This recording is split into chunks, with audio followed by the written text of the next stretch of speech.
उधर से बनो, सब लोगों का फोटो आ जाए, कथा भी सुनाई देगा हमारे लिए आ जाए। द्वितीयोऽध्याय आरम्भे श्रीसूत उवाच। दूसरे अध्याय में श्री सूत जी बोले कि हे ऋषियों, जिसने पहले समय में इस व्रत को किया उसका आगे का इतिहास कहता हूँ, ध्यान से सुनो। हे नारद, अत्यंत सुंदर अत्यंत रमणीय काशीपुर नाम की एक बहुत ही सुंदर नगरी थी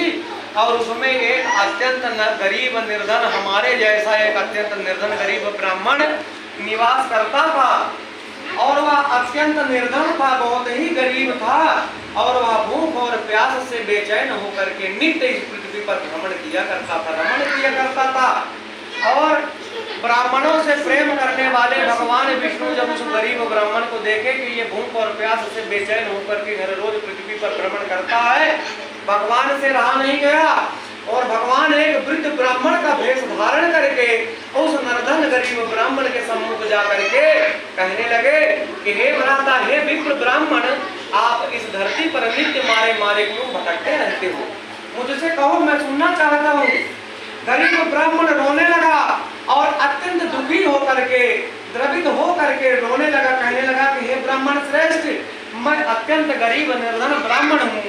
नित्य ही इस पृथ्वी पर भूख और प्यास से बेचैन होकर के हर रोज इस पृथ्वी पर भटकता रहता हूँ, घूमता रहता हूँ। हे ब्राह्मण देवता, अगर आपके पास हमारी इस गरीबी को मिटाने का, दरिद्रता को नष्ट करने का कोई उपाय हो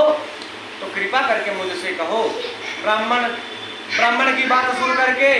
बूढ़े ब्राह्मणधारी भगवान विष्णु प्रसन्न होकर के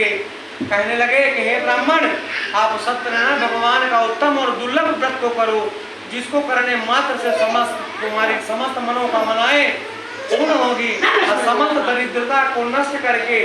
इस संसार के समस्त सुखों को भोग करके समस्त संपत्तियों से युक्त हो करके और